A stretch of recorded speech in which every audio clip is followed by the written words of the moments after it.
If there's one thing that marketers and CMOs have always cared about, it's the customer. That is the human customer. But of course, we're in the age of AI now and AI agents. And of course, everything claw. And maybe if I say open claw, you might know what I'm talking about. Which begs the question, what happens when our customers become machines? Thanks for joining us on the CMO Show. Great to see you again. My name is Mark Jones and I'm your host, and the CMO Show is brought to you by Impact Institute in partnership with our friends at Adobe. Today, an interesting conversation. We're going to look at customers that are both human and machine. Of course, I'm talking about AI, but we're going to come at this from a slightly different perspective, which is understanding these machines from the marketing lens. How do we work with them? What are the different types of machines that are shaping the future of marketing? And how do we think about it from the perspective of the ability to influence customers that are obviously machine, as I said, but what are they thinking and feeling? What decisions are they making on behalf of human customers? And what's the role of the marketer in all of that? So, fascinating and interesting conversation. Joining me is Katja Forbes. She's the author of Machine Customers, and Gurvinder Singh is Chief Marketing Officer at Altimetrik. A nice double shot. Let's see what they have to say. Well, hello both. Thanks for joining us. Really appreciate you coming to speak with us on the CMO Show today. Thanks for having us. Yeah, pleasure to be here. So I'm really interested to explore an interesting idea around the idea that a brand has human customers and machine customers. It's an AI conversation, of course, but we are heading into a world where AI is beginning to make purchasing decisions for us. And that is a whole nother question for marketers. To kick it off, Katja, I saw a piece about Australians abandoning Valentine's Day as the romantic recession hits, as it's called. Sounds dramatic. Do you think this is a good example of machine customers in actions? What do you think? Well, I think there's a couple of things going on in that abandonment article. One was a little bit of cost of living, of course. But the other aspect in that article was a sense that if you outsource the decision making to an AI agent about what they get for you for Valentine's Day, does it somehow make it less valuable, less thoughtful? If you're asking ChatGPT, Claude, whatever your favorite large language model is, what shall I get my husband, wife, boyfriend, girlfriend for Valentine's Day, and you don't put the thought into it yourself, maybe it's not as special. But the delegation of the decision in purchasing is very, very real. Well, I think there's a real difference between real flowers and digital flowers. So we could start maybe from that point of view, Katja. Gurvinder, thank you also for joining us. And you've got maybe a different perspective on this, but I know from Altimeter's perspective, you guys are tracking this pretty closely. Do you want to set us up around this conversation and what's going on for the CMO? I think the shift is real, right? And I think the difficult part that we're facing right now is that we have to manage both perspectives. I think rather than forgetting to send the flowers, even if a digital agent is helping me send them, I would be okay with that. And I think the same thing is happening from how our customers buy from us. And it's not either or. I think we are literally trying to change the tires of a running train, not even a running car. So I think both aspects would matter right now because we can't do either or. The transition has not yet happened, really. Now, you're the CMO at Altimetrik, so it's kind of interesting. You're sort of speaking from a couple of perspectives here, right? In terms of the work that you do as a CMO and then this kind of broader perspective. What was the aha moment you had that led you to realize the significance of this shift where we have two sets of customers, if you like, so human and machine? What was the moment for you? Yeah, I think two things. One, we are a AI engineering company, and what I also realize is that the kind of work that we're doing for our customers also needs to be applied in-house to how we do our marketing, and the engineering needs to apply to my team also. Yeah. And my journey started with reading a book by Don Schreibenry from Gartner. He wrote a book along with Katja's book, which was a book about when machines become customers. And the funny story is that he actually put a thing on LinkedIn promoting Katya's book, and that's what got me to reading about what she was doing.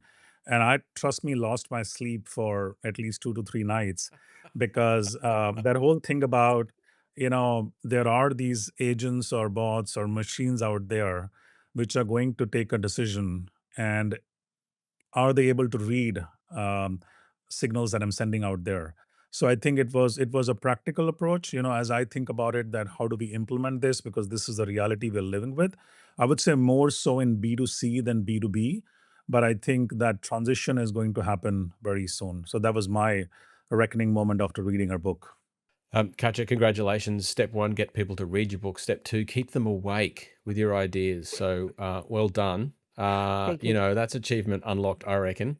Thank you. Um, just for the listener, just tell me a bit about the relationship between you guys. So obviously you've met through this book, and this has sparked a series of pieces that you're doing, some work and so forth. So tell us what's going on. From my perspective, Govinda has been an advocate for me. So the relationship has been one of advocacy. He has told people online about losing his sleep. And I've been super grateful for that because, as an independent author and somebody who Mm, is so committed to trying to help people do this well, to navigate this paradigm mm, shift well, having a mm. really strong voice that advocates for it has been really powerful. Yeah, nice one. Well, let's then dive back into the story we picked up around Valentine's Day and think about it. You tell a story in your book about Tyler, an AI shopping agent that didn't just stop buying from a supermarket, but it blacklisted the whole chain and then told all the other agents that it was blacklisted. Tell us about this story. And, that for me, that's a pretty Yeah. sharp moment, I think, for a lot of CMOs, because now we've got agents, with feelings in inverted commas, right? Opinions, decisions that scale, and you potentially lose control. What's going on here? Yeah, so the Tyler story. So Tyler is real. Tyler is actually now real. I have built Tyler with OpenClaw. Um, but the story that you're referring to is where Tyler goes out and tries to buy something on behalf of its human, me, in that scenario, organic spinach. But then Tyler goes and queries the supply chain of that supplier and finds that its organic certification has expired. And so it can't actually verify that it is organic spinach after all. So what Tyler does is transaction halted, violation reported, and then proceeds to share it with the agent network to say this is a non-trustworthy supplier. It's told us lies. All the other agents then drop it. And then Tyler goes off to, buy my organic spinach somewhere else that is certified. So huzzah, I get my spinach. But the point being that data integrity is really binary. It either is or it isn't. There is no fluffy space here for us to, greenwash our way past an agent, because you can't. And I think that the cost of those kinds of data errors, even if you are still certified, but somehow your credential is not machine readable, the cost of those errors is going to be significant. Govinda, what's your take on this? We're talking about a consumer experience, but obviously this is going to be a B2B issue very soon, if not already. I there's actually an example that I can share. First of all, I love reading books and I love blogging about books, which is what got me to promote Katya's work. In a similar instance, a friend was releasing a book, and of course, when you're releasing a book, you have to go do all the hype, promote the book. And right on the day of the launch, he got an email from a bot from Amazon saying that the cover page is plagiarized, and we are pulling the entire book out of circulation. And then there's no human that he could talk to. He was interfacing with a bot or with an agent on the other side. And I'm talking about this happening like 6 months ago, right? So I think some of this is already playing out. And what we are thinking of as a company is working on how to ensure that we put the right guardrails around these things. You cannot stop technology from going there and starting to take those decisions for you. What we as a company want to do is to ensure that we put the right guardrails around it so we can help our customers help their customers. in terms of making some of this a reality, which can actually help improve customer service and not go the other way in terms of creating a gap between what you're selling and what you're delivering. I feel like I want to go down this rabbit hole just a bit more. What do you do? Do you get your agent to talk to that agent to say, stop it? It's everything's fine? Or like, where does this go? I think the answer is, I wish we had one single answer to it. This whole thing is going to get complicated. What will also happen is, I don't know if you heard at GTC there was a launch of Nemo Claw, which is something that Nvidia is launching. I heard there's something from Perplexity also that is coming.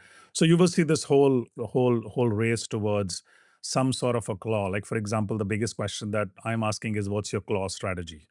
Right? Because believe it or not, it is going to come. And in my mind, how I think about it is it being an agent that simplifies my day.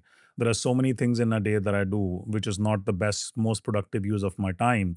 So if this is something that can help me take out that additional time, and if I can give that time back to myself to think more about strategy, to think about more of spending time with my family, that's how I look at it. But then is it ready today? I don't think so. I think there's still work to be done in terms of putting the guardrails. For example, I was listening to another podcast, and there was a point about Google, for example, should be the number one to come up with an offering, because guess what?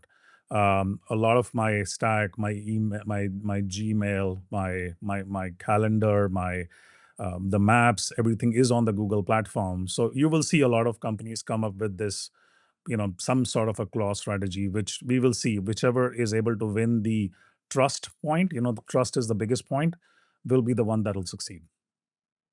So first we had lots of different GPTs. Now we're going to have lots of different claws. Katja? Yeah, what Govinder is describing is what I call the foundation level. So there are distinct altitudes in this at where people are operating. The foundation level is where we have a lot of that fragmentation, sort of the payment rails providers in there: Visa, Mastercard, WorldPay, Stripe. We have got the different GPTs, the different large language models, all trying to get their agentic commerce off the ground. And because it is all about, at that foundation level, discoverability, machine readability. What happens is, once everybody kind of gets to that level, then we're actually making ourselves interchangeable. So if everybody's discoverable, everybody's machine readable, what differentiates us? So the more sophisticated conversation is that other conversation that Govinder is talking about, which is the trust layer. So that middle layer of operational trust, which looks like trusted handshakes, transactions that you feel confident, fraud prevention, those kinds of things that we expect to be in place for us to want to participate in this ecosystem and for the machines to behave as customers in a trusted way. But I think that the thing, like, if everybody's equally discoverable, everybody's equally trustworthy, again, what differentiates us? And from the experimentation that I've done, there is a stratospheric layer here where not a lot of people are talking or operating, which is about the values that your organization signals out into the market from a data perspective and a machine readability perspective. And do you stand for, is it independently verifiable that your organization lives the values that it espouses? Because if I say, want to buy myself a really great quality, but also, sustainable mountain climbing jacket, then I'm going to put that out into the marketplace. And the one that has the most data about the way that their sustainability works and their circular economy participation works is Patagonia. And they have it in their footprint chronicles as data. So my agent, Tyler, is going to go find that information and be able to discover it, trust it. But the thing that sets it apart is the fact that it matches my values, whatever those values are, and is independently verifiable in machine readable format. Before we get to some of the pointy issues for CMOs in all this mix, there's some layers you're speaking about here in terms of the infrastructure layer, Visa and MasterCard, of course, and then you'll have the trust layer. You've got the consumers and the suppliers in the traditional kind of commerce world. The thing that strikes me as I'm listening to you is that this is not too dissimilar to the credit scores we have in the banking system. But what's happening now is that they're being exposed more broadly at scale, and it's being made more visible. I think, at least from an AI agent perspective. Is that a good way of thinking about it? It's sort of this, because trust has to be measured in some sort of way, is what you're talking about. But obviously, in the human world, somebody walks into a retail store, for example, and you look at them and you make a human decision as to whether this person looks safe or not, right? Or in the B2B situation, you have meetings and you get to know the people at the different company, and then trust is built, in a sort of a human way. Plus, I guess as the relationship goes on, you could say there's certain data points around how often we meted together and how quickly you responded, and all those sorts of intuitive business signals that build trust. This seems to be a very much a concreting of that, and I'd love both of your take on this. Is this what marketers now need to be thinking about? There's a whole technical layer to transactions now that has got to be baked into a pretty complicated system. I think the way I see it is that one, of course, yes, you are no longer a CMO. I also believe you are a CMTO, where you have to understand this technology layer. Like for example, one thing that I'm running in my team is that everyone is making an agent. So I'm making a CMO agent of myself, which should be able to help me qualify certain things that can help me save time. Similarly, my website head is making an agent that is helping us test, the ability of what we're putting on the website to be put on social. So, this whole thing about creating agents, about as we get more used to living and breathing through this change that we have to go through, I think this will become a more of a normal. Like for example, today we've kind of understood the whole SEO algorithm in a way. Similarly, we will go through a big change where this whole AEO or this machine legibility is also going to become a part and parcel of how we operate as CMOs. And I also would caution CMOs as well to make sure that they don't get stuck at the technical layer, because then you just risk becoming utility. You risk becoming Mm. interchangeable Good as the points. pipes that get things done.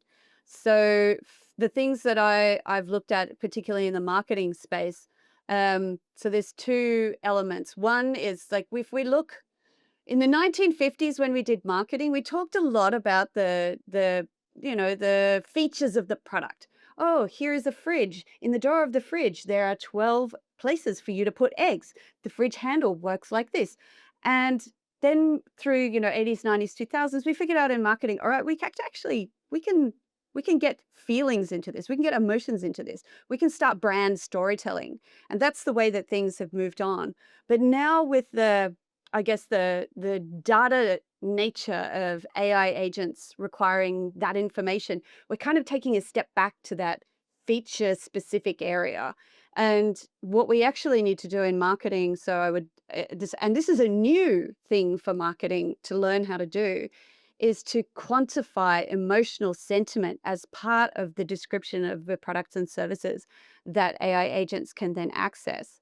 And the other place where I think there's real gold for marketers as well, which is something they've never ever done before, is figuring out how to capture the intent behind the AI agents that have come to ask them for their products and services, figure out what they've been instructed to do, and use that intent as a way to understand the machine customer type better, to understand the human behind the machine customer, whether human, in a business or individual consumer, to actually then be able to have a more powerful conversation.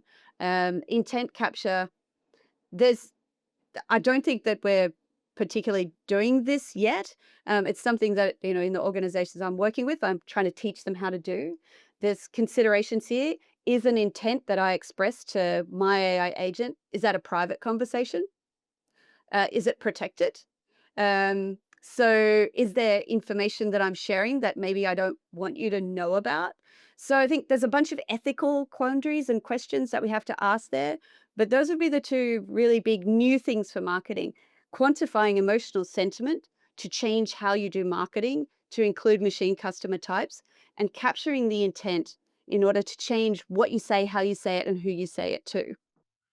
So maybe Govinda, you could speak to this, because I'm interested in an example, like help us understand this idea of encoding emotion into agents, because I would hope the agents are going to do that largely at scale in an automated way, right? But at the same time, there's got to be a creative input to that.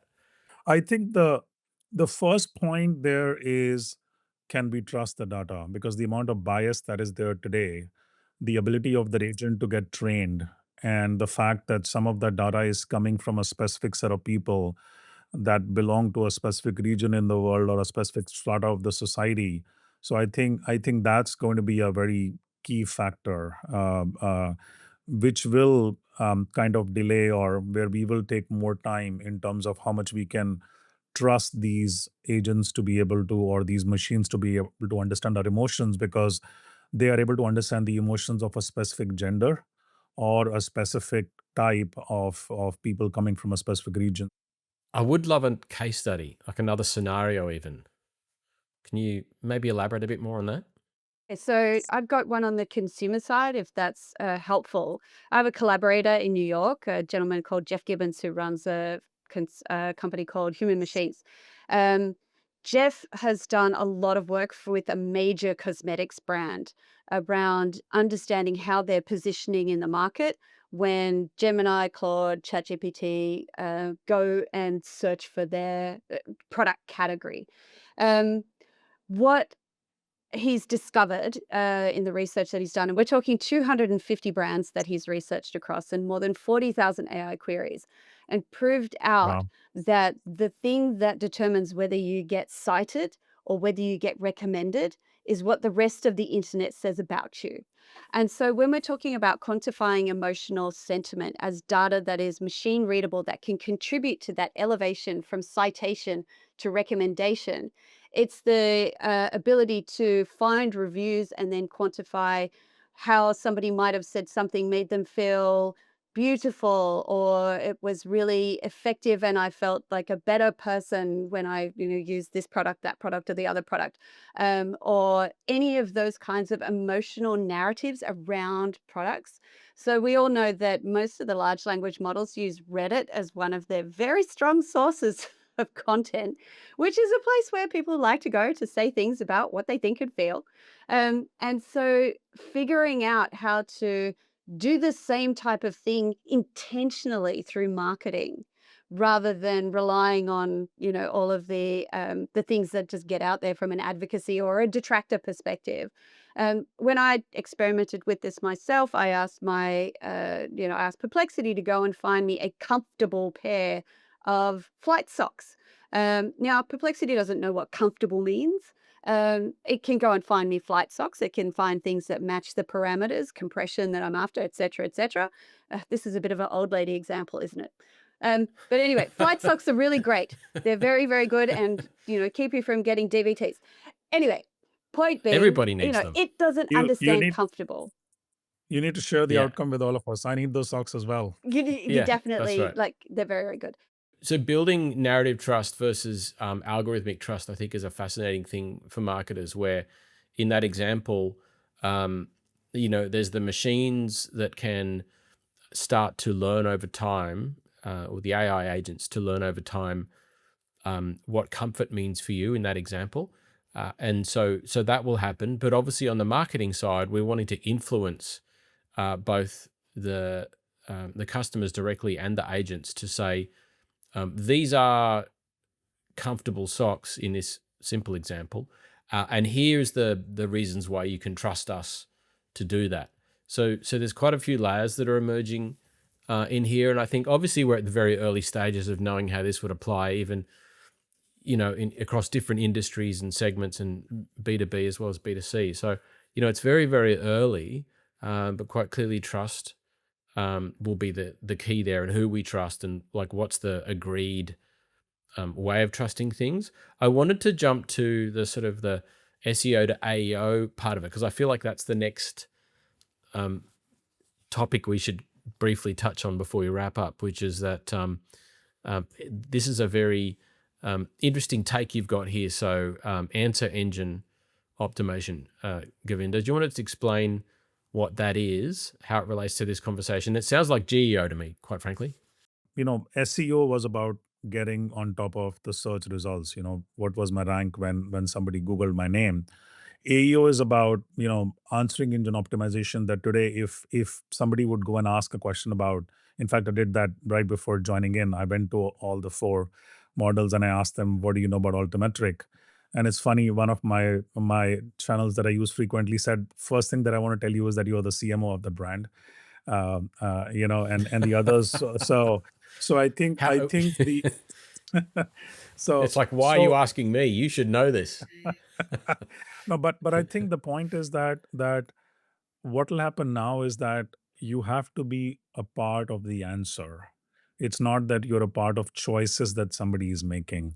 So if there's a question out there that which is the AI engineering company, or who can I trust in terms of, if I have to outsource, or which are the top players out Yeah. there. I think the point is that the difficult thing about AEO is that in a search engine, at least if you were on top 10, yes, the number of chances that you were able to get in terms of getting through would come down. But here, if you're not a part of the answer, then you're clearly lost out. I would say SEO is a science which we, clearly understood. We know all the answers, but AEO is something we are discovering, and those standards and norms, which is where I like what on the first thing that I like about what Katja put in her book, is that she's able to put some of those frameworks and those methodologies which all the companies need to sit down, Mm. and we need to, in a very disciplined way, go out there. For example, I've turned my SEO guy, he's now responsible for AEO. Why so? Because he understands that part, and he's able to figure out how do we move from this to this. Mm. This is not going away, and that is coming forward. So how do you balance both? I think there are 5 signals that matter the most, right? One is, do you have structured data and schema markup in terms of what you stand for? Second is this machine readable? Can this value proposition be read by a machine? Third is third party validation.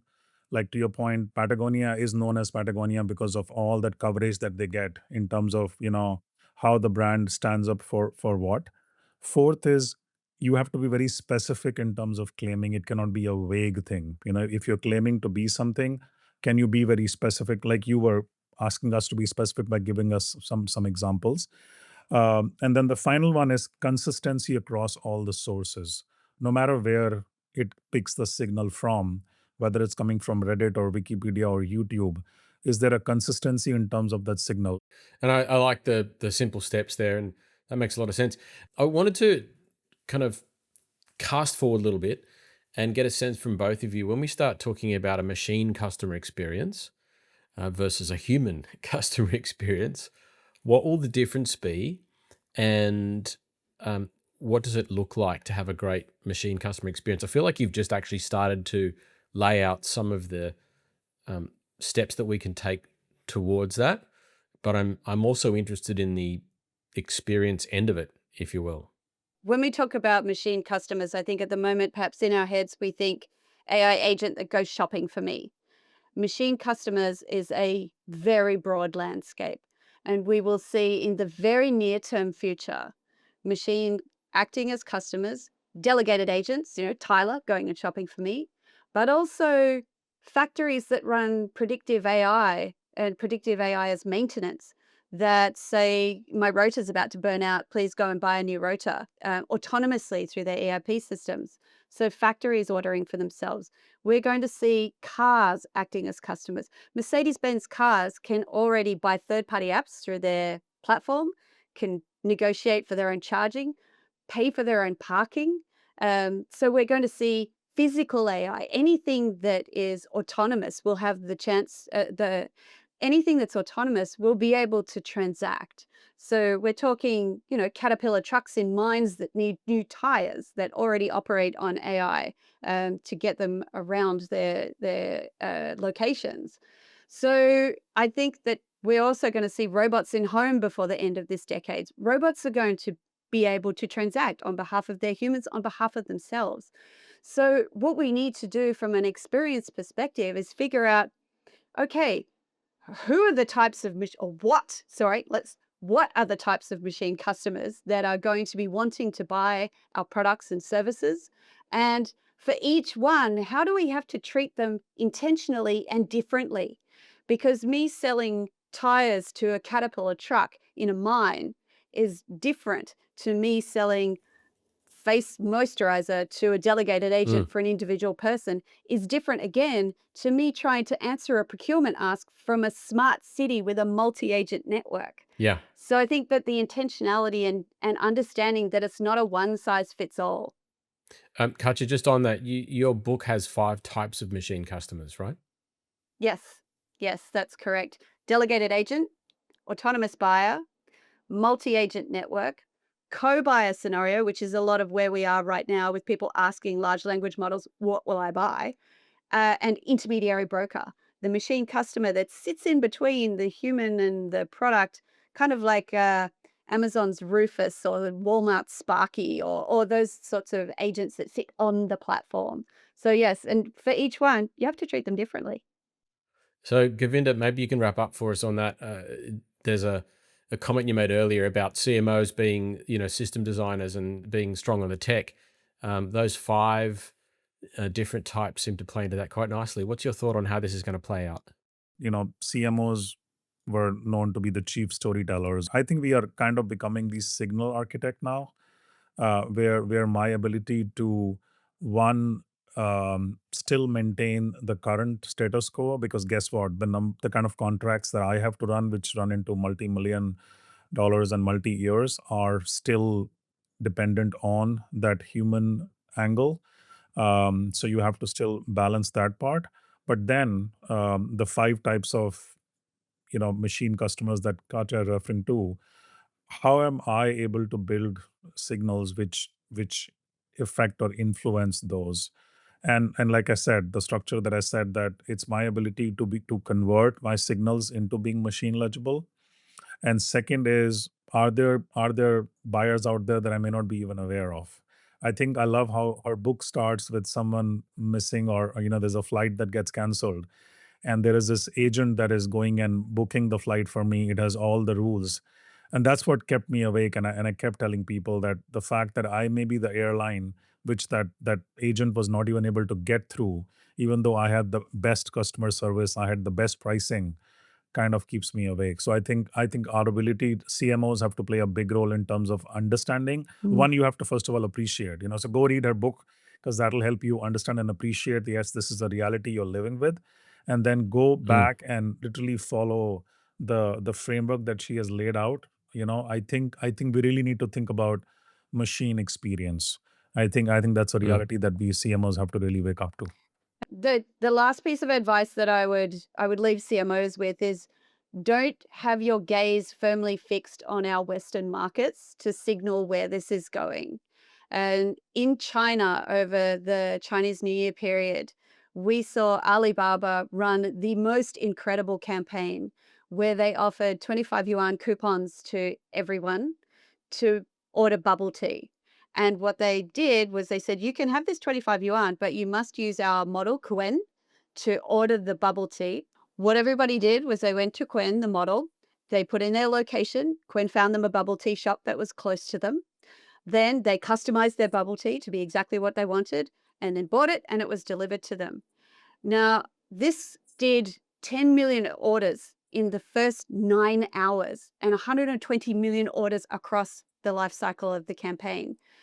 Alibaba spent 3 billion yuan on onboarding people to delegate a buying decision to an AI agent. That's about 431 million USD. So this is a huge campaign, and the onboarding, I think it's the most expensive onboarding campaign in all of history, but it worked. I think we really do need to pay attention to other Mm. markets other than Western markets to see where this is going, because this is agentic commerce at epic scale. Mm-mm. Incredible opportunities. Well, I've really enjoyed this conversation. It certainly expanded my mind and got me thinking about all sorts of things. Govinda, I hope I'm going to be able to keep sleeping, though, just to your point, because all these ideas, a lot to work on. So, Govinda and Katja, thank you so much for joining us on the CMO show. I really appreciate it. Thank you, Mark. It was a lot of fun. And stay awake, but then remember that this is for better human fulfillment at the end of the day. Yeah. Thank you so much. It's been a delight to be here. Well, I hope you enjoyed that conversation and maybe, like me, left with a lot more questions than when you began. The thing that stands out to me from this conversation is thinking about the transactions that will be happening and, in fact, are already happening at scale through AI, and how these different agents out there operating on behalf of human customers are making all sorts of decisions. And in the future, we'll be making even more purchasing decisions based on the values that they hold to be true, the trust signals that they're bringing in from all the different sources that we spoke about. And then, of course, the role of the marketer in all of that. The traditional notions about how we influence, shape, and nudge consumers are changing, not just because there's humans and machines, but because we've got to think about this whole different interconnected landscape. Absolutely fascinating and something that we need to keep digging into. So that's it for this episode of the CMO Show. Thanks for joining us. My name's Mark Jones. See you next time.